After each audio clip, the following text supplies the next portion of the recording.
So I do want to circle back to the pitching in just a minute, but while we were on the topic of third base, what with you and with I think a lot of people circling that as the biggest question mark in the lineup.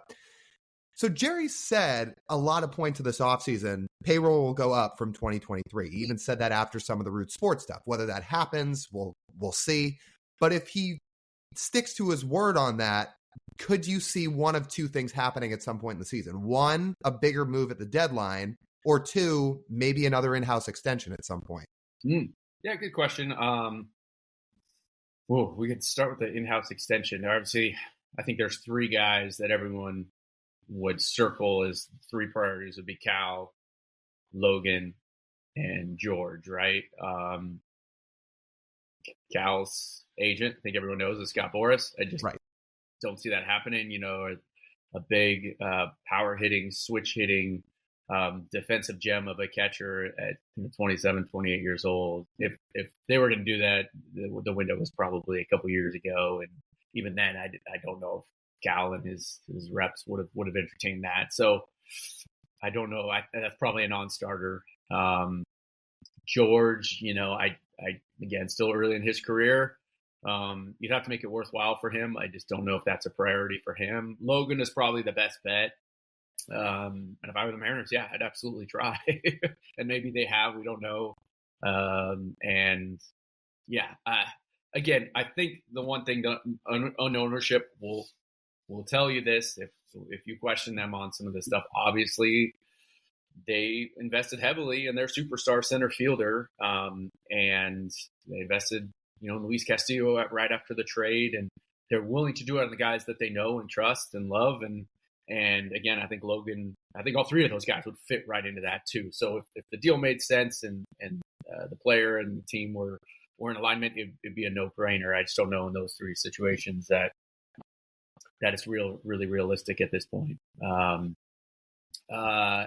to circle back to some of Jerry's comments, yeah, it's interesting. I know a lot of people have brought this up and just sort of are holding him at face value. I actually asked him the question at winter meetings. It was immediately after the Jared Kelenic trade, getting rid of Marco's contract and Evan White. And so the obvious, it's like, what's going on here? That was before we really had a full grasp of what the situation was with the payroll.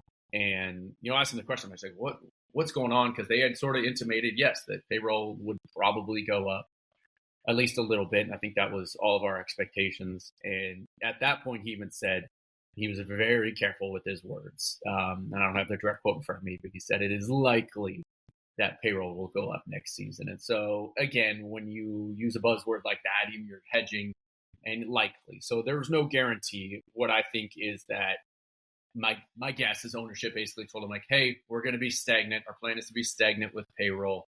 If the right situation comes up, or if at the deadline things are looking a little more promising, maybe we can turn the dial up a little bit. Again, that's sort of my read on the situation.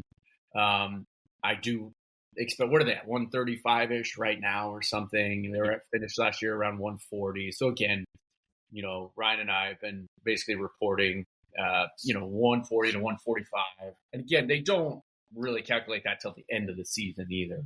And so, yes, to your point, Lyle, I think that they want to leave themselves some wiggle room to be able to make a trade at the deadline if it comes to that. If there's one piece that they feel like, again, Luis Castillo, that they've said and they've shown that, hey, if there's a deal that makes sense, we're willing to take that big swing and take that risk and take on some payroll. At least that was the case a year and a half ago, 2 years ago.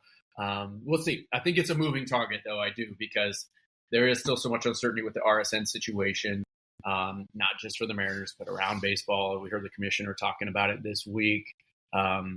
Texas Rangers, the Minnesota Twins. Minnesota Twins cut $10-20 million from their payroll in a very similar boat.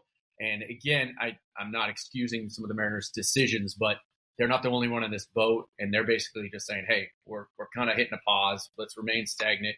Let's see how this shakes out. They've got some big decisions to make here, not only this offseason, but over the next year. What are they going to do with Root Sports? And how can they figure out the Blazers contract, Kraken contract? It's all pieced together. And again, if you're a Mariner fan, your argument is, why does our payroll having to do with the Blazers or the Kraken. And that's a fair argument to make. But from a Mariners ownership standpoint, it's all kind of all in one big pot, and they're just trying to figure out a path forward and what their options are. First of all, that's what they're identifying right now. Major League Baseball is pushing a lot of these teams hard, the smaller to mid-market teams, to pool together. They want to get everyone kind of under one umbrella, under a centralized organization, and really be able to pitch that to the streaming services or to the cable services or whoever. And it's a moving target right now. No one really knows what that's going to look like over the next year, much less the next 5 years. And so, again, the Mariners are kind of wait and see mode. They're exploring and trying to make some decisions. They say they're tough decisions. And again, they're not alone in that. So it all ties in. I don't expect them suddenly to, end the year at $160 million payroll. No, I don't think that's realistic. But maybe 145, 150. Again, if there's a Luis Castillo or a bat, again, that becomes available in the middle of the summer, that just makes sense, and they are able to swing it somehow for a couple minor league prospects who are really, really zooming up and getting a ton of attention. I think that would make a ton of sense, and I think that Jerry, in that situation, would probably be willing to turn to ownership. It's like, we have to do this. This is the move. We need to take on this $12 million remaining on this contract to get us over the top. We can win World Series with these guys. And if you're the owner, at that point, you've got to be like, I don't know what they'd say, but you've got to be like, okay, all right, we can do this. We can do it now. We'll see.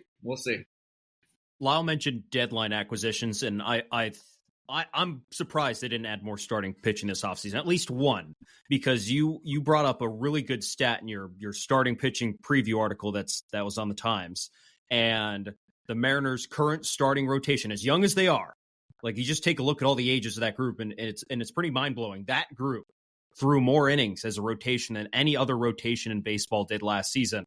And that was with innings restrictions and nursing two young pitchers into the big leagues and with all the injuries as well.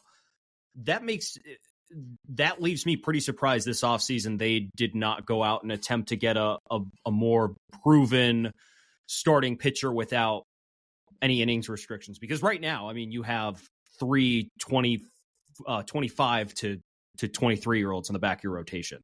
It's a little nerve wracking for a lot of people who are seeing that rotation stack up. So were you also surprised that a starting pitcher was not made more of a priority this offseason? Yeah.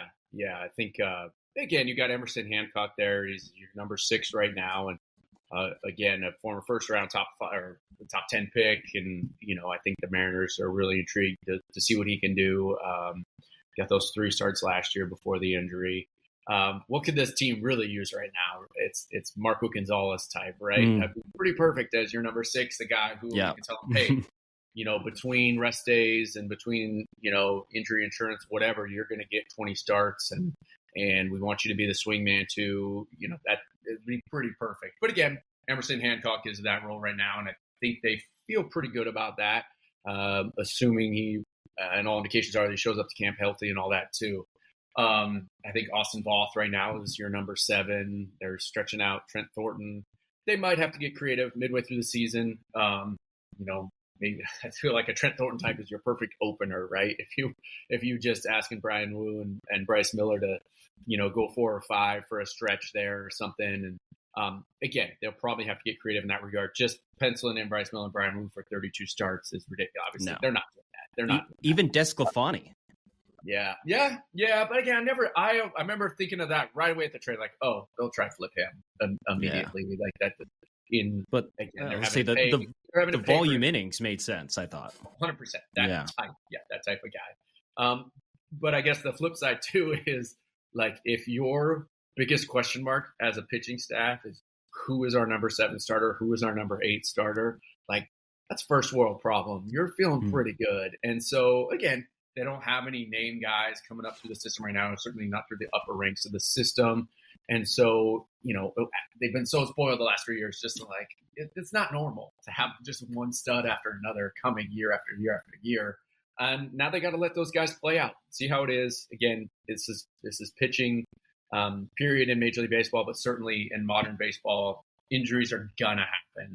That's just the nature of the game. That's the nature of being a pitcher. And you could say that's maybe the one thing that you could make a good case. That was the one thing that they should have had more insurance on this year. And maybe it'll come back to bite them. But again, if you're, the Darren McCacken type will probably, Tommy Malone will probably end up back in their system at some point and making a couple spot starts here and there. Is that the worst thing? No, especially when your other guys are as good as they are. And again, I feel like that's what the Mariners, what they're able to find. They're so confident and they're so proven in their pitching right now. They can kind of brush that off and say, if that comes to pass, we'll make the best of that situation. Where they've shown they can handle bullpen days here and there, whatever. But yeah, again, when you're relying so much on young arms, particularly the two at the end, it is a little nervy for sure.